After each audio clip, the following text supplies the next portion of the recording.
proyek penguatan profil pelajar Pancasila ini Bapak Ibu tidak perlu terpaku dengan pedoman-pedoman khusus gitu ya, karena di kurikulum Merdeka ini Pak Menteri sudah membebaskan, memerdekakan. Bapak Ibu mau menggunakan model apapun silahkan, itu dibebaskan, mau menggunakan seperti apa laporannya, tidak ada panduan khusus ya. Bapak Ibu bisa menggunakan rambu-rambu ini untuk membuat laporannya. Nanti saya sertakan juga contoh dari laporan proyek penguatan profil pelajar Pancasila. Di dalam dokumen laporan proyek P5 ini, Bapak Ibu bisa memasukkan hal-hal yang bisa dimasukkan di dalam laporan ya, supaya laporan ini nantinya bisa menjadi lebih komprehensif dan bersifat informatif, bisa diadopsi oleh orang lain, bisa di ATM oleh orang lain ya.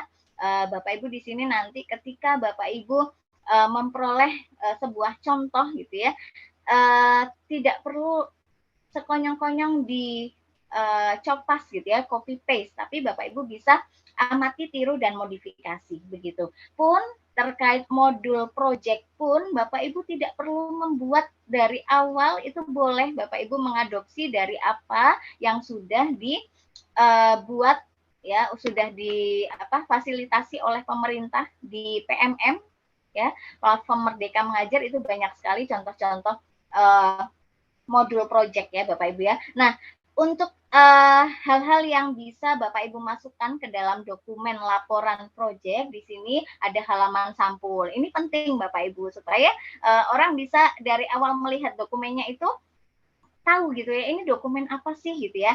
Ini merupakan dokumen sampul.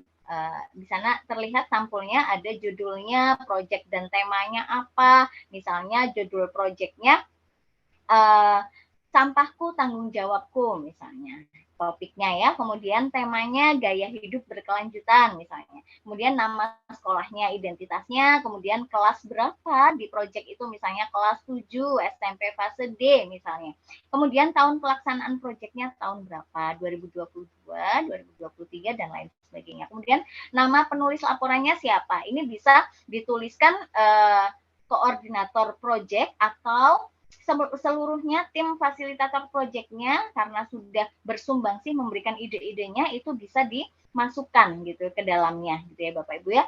Koordinatornya siapa, kemudian pendamping proyeknya siapa aja, itu bisa dimasukkan ke sini. Kemudian tanggal penyelesaian laporan boleh dimasukkan ke dalam lembar pengesahan misalnya Bapak Ibu ya, di situ boleh. Kemudian nanti ditambahkan kata pengantar dan lain-lain. Itu bisa dimodifikasi Bapak Ibu, ditambahkan. Karena tidak ada pedoman khusus, sekali lagi ya Bapak Ibu ya. Bapak Ibu bisa nanti memasukkan poin-poin ini. Kemudian next. Nah, kemudian ada kegiatan pendahuluan yang terkait di sini ada latar belakang, pemilihan tema proyeknya apa. Bapak Ibu nanti bisa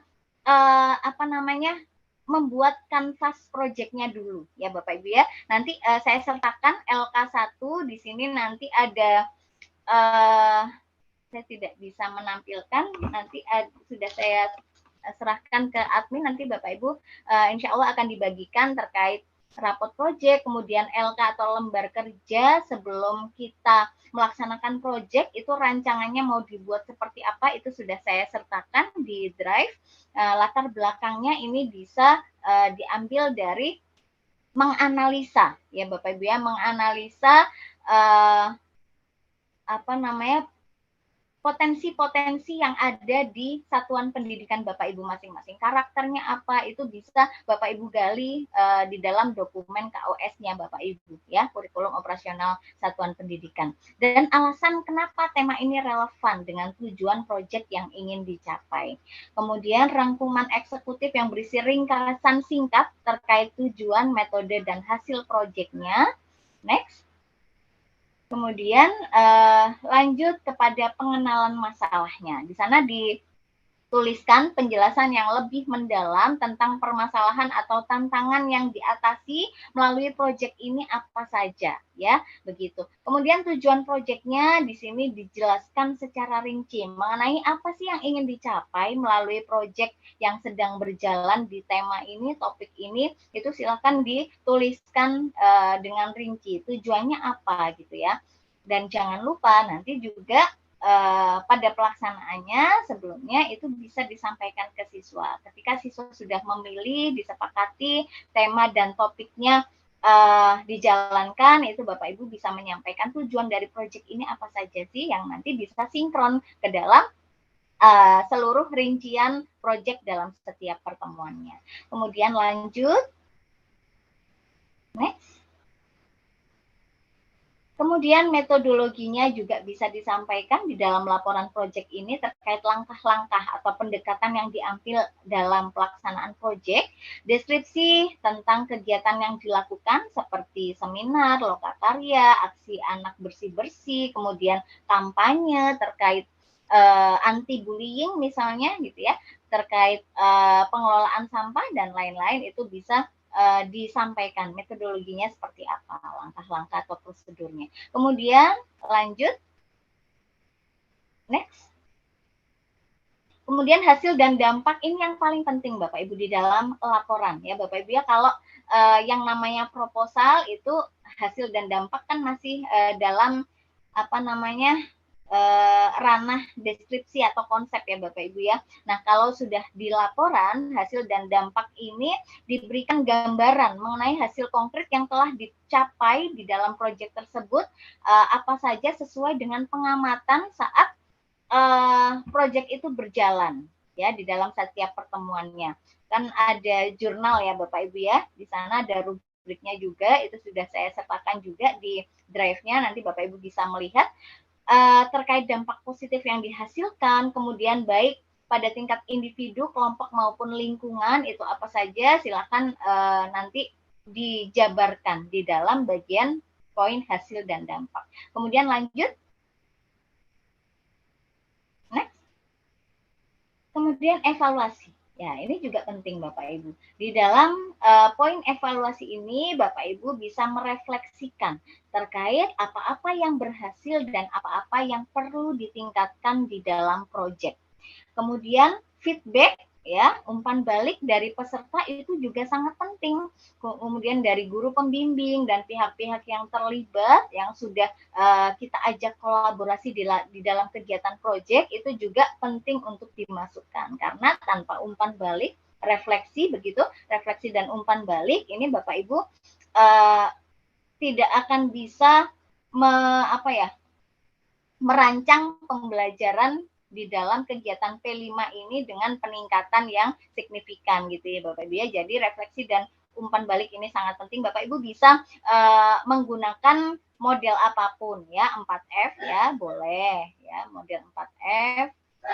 Pelajaran apa yang didapat misalnya, kemudian apa saja yang dipelajari dari kegiatan P5 itu, kemudian apa yang perlu ditingkatkan, apa yang menjadi tantangan ya, Bapak Ibu bisa membuat format refleksi bebas ya. Yang penting info-info terkait refleksi dan umpan balik bisa Bapak Ibu jadikan sebagai pedoman ya, panduan untuk merancang kegiatan berikutnya. Kemudian lanjut ke poin berikutnya, yaitu keterlibatan pihak-pihak terkait. Itu siapa saja nama-nama guru pendamping proyeknya di sana, di tema ini apa, kemudian di tema yang kedua siapa saja gitu ya. Peserta proyeknya juga kelas berapa yang didampingi, kemudian orang tua yang terlibat dalam pelaksanaan proyek, bahkan dinas-dinas terkait, kemudian seperti puskesmas misalnya, atau DLH dan lain sebagainya yang berhubungan dengan tema proyek itu bisa dimunculkan di poin keterlibatan pihak-pihak terkait. Kemudian ada kreativitas dan inovasi. Di sini Bapak Ibu bisa mendeskripsikan mengenai ide-ide kreatif dan inovatif yang diterapkan selama proyek itu berlangsung. Kemudian lanjut, next. Bapak Ibu di dalam kegiatan proyek ini bisa menjabarkan tadi ya dampak terhadap profil pelajar Pancasila. Bapak Ibu bisa menjelaskan di sini tentang bagaimana proyek ini mendukung penguatan profil pelajar Pancasila. Bahwa dimensi-dimensi yang kita tumbuhkan itu di dalam setiap aktivitasnya itu bisa dijabarkan di sini dampaknya apa gitu. Kita melakukan aktivitas aksi bersih-bersih tadi itu dampaknya apa untuk siswa gitu ya.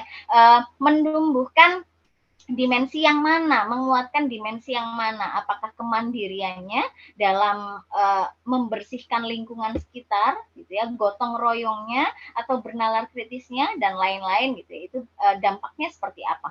Kemudian kesimpulan dari hasil proyek dan apa yang dapat diambil sebagai pembelajaran dari kegiatan P5 ini, itu kesimpulan. Kemudian lanjut ke dalam next. Nah, rekomendasi Bapak Ibu ya, ini juga penting, poin rekomendasi, saran atau rekomendasi perbaikan untuk langkah-langkah selanjutnya di dalam mengembangkan atau melanjutkan proyek serupa di dalam kegiatan P5 berikutnya. Kemudian ada daftar pustaka, di sana terkait sumber-sumber yang kita gunakan di dalam mengumpulkan informasi untuk proyek yang sudah kita jalankan, itu kita menggunakan sumber mana saja itu bisa ditampilkan di sini baik online maupun offline gitu ya Bapak Ibu ya, media cetak maupun media internet itu bisa semuanya dimunculkan tentunya dengan format daftar pustaka gitu ya Bapak Ibu ya, baik kegiatan offline maupun online. Misalnya video Bapak Ibu mengambil dari YouTube misalnya, itu linknya bisa dimunculkan di dalam daftar pustaka. Kemudian lanjut next. Ya, sedikit lagi Bapak Ibu, nanti Bapak Ibu bisa sesi tanya jawab ya, sesi curhat boleh ya. Kemudian ada lampiran. Di sini juga lampiran itu penting terkait materi pendukung seperti foto-foto kegiatan, materi seminar atau lokakarya, surat dukungan, kemudian pihak-pihak terkait, MOU dan lain sebagainya, ini bisa dimasukkan ke dalam lampiran ya Bapak Ibu ya. Yang namanya lampiran biasanya di paling belakang gitu ya Bapak Ibu ya, foto-foto setiap kegiatan dalam setiap pertemuannya atau foto-foto hasil karya siswa gitu ya, bisa ditampilkan di sini. Kalau itu berupa link, Bapak Ibu bisa mencantumkan linknya gitu ya, link hasil karya siswa misalnya sudah dicantumkan di dalam microsite sekolah gitu ya, itu boleh. Nanti orang tinggal klik microsite-nya sudah muncul hasil karya siswa di sana misalnya. Atau kampanye mereka di dalam bentuknya infografis misalnya boleh, itu dimasukkan ke dalam lampiran. Kemudian pastikan bahwa laporan yang Bapak Ibu buat ini rapi, bersifat informatif dan mudah dipahami oleh pembaca yang lain. Jika ada elemen lain yang lebih spesifik sesuai dengan proyek Bapak Ibu, pastikan untuk mencantumkan apa-apa sesuai dengan kebutuhan Bapak Ibu di lingkungan Bapak Ibu masing-masing. Begitu ya Bapak Ibu ya. Next Bapak Ibu, insya Allah ini sudah selesai materinya. Terima kasih banyak Bapak Ibu. Bisa di next untuk tampilan berikutnya. Nah, ini Bapak Ibu, quotes dari saya bahwa di dalam setiap murid itu terdapat potensi besar dari diri mereka yang menunggu untuk ditemukan dan dikembangkan. Kita gali Bapak Ibu melalui kegiatan P5 ini. Tugas kita adalah memberikan cahaya kepada potensi tersebut agar ia dapat bersinar terang, mengilhami dirinya sendiri dan orang lain. Ini esensi dari kegiatan P5 ya Bapak Ibu ya. Begitu materi yang bisa saya sampaikan. Bapak Ibu terima kasih banyak atas segala kekurangan dalam penyampaian dan kesalahan teknis di malam hari ini. Mudah-mudahan tidak menyurutkan langkah kita untuk belajar bersama di sini Bapak Ibu ya. Mohon maaf sekali atas segala kekurangan dan terima kasih banyak atas atensi dan partisipasi Bapak Ibu semua pada malam hari ini.